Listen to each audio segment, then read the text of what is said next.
सोच के देखिए, 13वीं सदी का हिंदुस्तान, एक ऐसा दौर जहां एक औरत का एक विशाल साम्राज्य पर हुकूमत करना सोचा भी नहीं जा सकता था। आज हम उसी असाधारण शासक रज़िया सुल्तान की कहानी में उतरेंगे।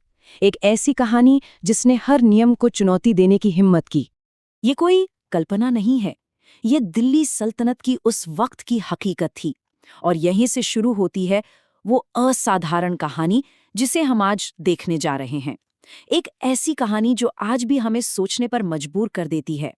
तो सवाल ये है कि ये सब शुरू कैसे हुआ? ये शुरू हुआ एक ऐसे फैसले से जिसने इतिहास का रुख बदलने की हिम्मत की। देखिए, बात है 1229 की। सल्तनत के सुल्तान इल्तुतमिश एक बहुत बड़ी मुश्किल में थे। उनके सबसे काबिल बेटे की मौत हो चुकी थी। अब सल्तनत का भविष्य दांव पर था। और उनके बाकी बेटे वो तो बस ऐशो आराम में डूबे हुए थे। हुकूमत की जिम्मेदारियों से उनका दूर दूर तक कोई नाता नहीं था। और बस यहीं सुल्तान ने एक ऐसा कदम उठाया जिसने परंपरा को बिल्कुल चकनाचूर कर दिया। उन्होंने अपनी बेटी रज़िया को अपना वारिस चुना।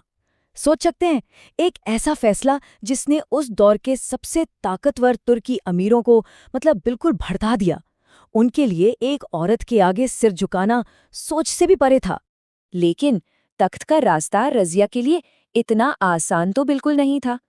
तो आखिर कैसे उन्होंने सत्ता पर कब्जा किया? चलिए, पर्दा उठाते हैं इस बात से। इल्तुतमिश की मौत के बाद तो दिल्ली सल्तनत में जैसे भूचाल ही आ गया। जो ताकतवर अमीर थे, उन्होंने सुल्तान की वसीयत को सीधे सीधे रद्दी में फेंक दिया और गद्दी पर बिठा दिया उनके नाकाबिल बेटे को, जिसका विनाशकारी शासन सिर्फ 6 महीने चला। चारों तरफ बगावत, अफरा तफरी, बिल्कुल अराजकता का माहौल था। और इसी अराजकता के बीच रज़िया ने एक बहुत ही शानदार और दिलेर चाल चली। उन्होंने इंसाफ का प्रतीक यानी लाल लिबास पहना और वो सीधे दिल्ली की अवाम के पास पहुंच गई। और जानते हैं क्या हुआ? जनता उनके साथ खड़ी हो गई, उन्हें अपना सुल्तान मान लिया। ये कमाल की बात थी। उन्होंने ताकतवर अमीरों को उनके खेल को बिल्कुल दरकिनार कर दिया और अपनी सत्ता सीधे लोगों से हासिल की। तो चलिए, तख्त तो मिल गया, लेकिन मर्दों की इस दुनिया में एक औरत हुकूमत करती भी तो कैसे? रज़िया ने सिर्फ हुकूमत नहीं की, उन्होंने हुकूमत के मायने ही बदल दिए। रज़िया ने एक शासक की भूमिका को एक नई परिभाषा दी। बिल्कुल, सबसे पहले उन्होंने पर्दा प्रथा को त्याग दिया। फिर उन्होंने मर्दों वाले दरबारी कपड़े पहने, कबा और कुलाह। इतना ही नहीं, वो जंग के मैदान में अपनी फौजों को खुद लीड करती थीं। साफ लफ्जों में कहें तो वो एक रानी की तरह नहीं, एक बादशाह की तरह राज कर रही थीं। और हाँ, ये सब सिर्फ दिखावा नहीं था। इसका सबसे बड़ा सबूत उनके सिक्के। उन सिक्कों पर सुल्ताना नहीं बल्कि सुल्तान लिखा था। ये एक बहुत साफ पैगाम था सबके लिए। वो किसी की प्रतिनिधि नहीं है, बल्कि खुद एक सॉवरन, एक संप्रभु शासक हैं। और उन्होंने अपनी काबिलियत साबित भी की। उन्होंने पूरे राज्य में अमन चैन कायम किया, व्यापार को बढ़ावा देने के लिए सड़कें बनवाईं, कुएं खुदवाए, स्कूल और लाइब्रेरियां खुलवाईं। उनकी प्रशासनिक समझ कमाल की थी। लेकिन कहते हैं ना, कभी कभी आपकी कामयाबी ही आपकी सबसे बड़ी दुश्मन बन जाती है। रज़िया के साथ भी कुछ ऐसा ही हुआ। उनकी सफलता ने उन्हीं लोगों को नाराज कर दिया जो कभी उनके वालिद के सबसे वफादार हुआ करते थे। रज़िया की सबसे बड़ी मुखालफत यानी विरोध आया चहलगानी से। इन्हें द 40 या 40 का गुट भी कहते थे। अब ये कौन थे? ये उनके वालिद के दौर के सबसे ताकतवर तुर्की अमीर थे। वो सत्ता को बस अपनी मुट्ठी में रखना चाहते थे और किसी भी हाल में एक औरत, खासकर एक आज़ाद सोच वाली औरत, को अपने ऊपर बर्दाश्त नहीं कर सकते थे। तो रज़िया ने क्या किया? उन्होंने इनकी ताकत को तोड़ने की कोशिश की। उन्होंने गैर तुर्की अमीरों को बढ़ावा देना शुरू किया। इनमें सबसे अहम नाम था जमाल उद्दीन याकूत का। वो एक एबिसिनियन यानी गैर तुर्की गुलाम थे।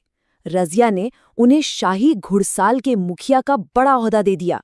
सोचिए, एक ऐसा पद जो हमेशा से सिर्फ इन ताकतवर तुर्कों के पास रहता था।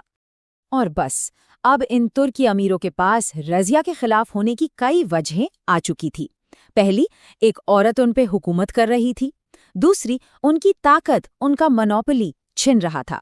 और तीसरी, उन्होंने रज़िया और याकूत के बीच के इस रिश्ते को अपनी तौहीन समझा। और इसके बाद शुरू हुआ झूठी अफवाहों का दौर। और ये शिकायतें, ये नाराजगी बहुत जल्द एक खुली साजिश में बदल गई। एक ऐसी बगावत जिसने रज़िया के शासन को एक बहुत ही दर्दनाक अंजाम तक पहुंचाया। इसके बाद जो हुआ वो बहुत तेजी से और बहुत बेरहमी से हुआ। भटिंडा के गवर्नर अल्तूनिया ने बगावत कर दी। रज़िया उससे लड़ने निकली तो रास्ते में उनके अपने ही सिपा सालारों ने उन्हें धोखा दे दिया। याकूत को मार दिया गया और रज़िया को कैद कर लिया गया।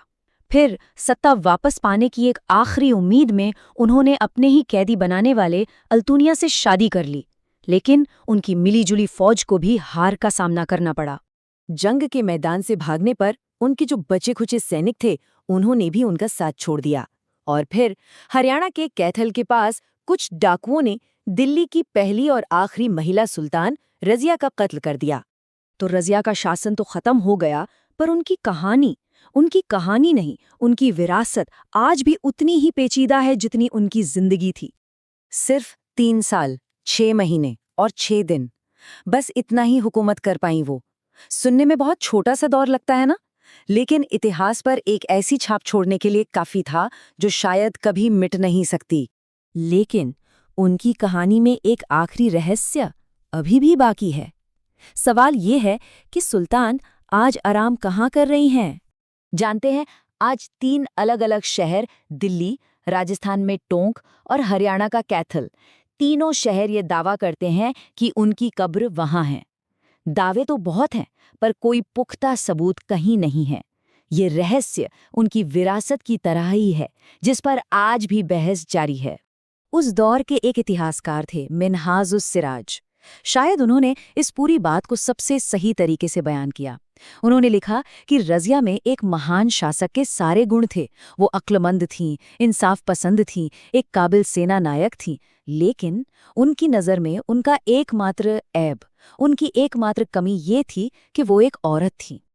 और ये हमें आखिरी सवाल पे लाके खड़ा कर देता है। क्या रज़िया का पतन उनकी अपनी सियासी गलतियों का नतीजा था, या फिर वो एक ऐसी दुनिया का शिकार हुई जो एक ताकतवर आज़ाद औरत को अपने बादशाह के तौर पर कबूल करने के लिए तैयार ही नहीं थी? ये वो सवाल है जिसका जवाब इतिहास शायद आज भी तलाश रहा है।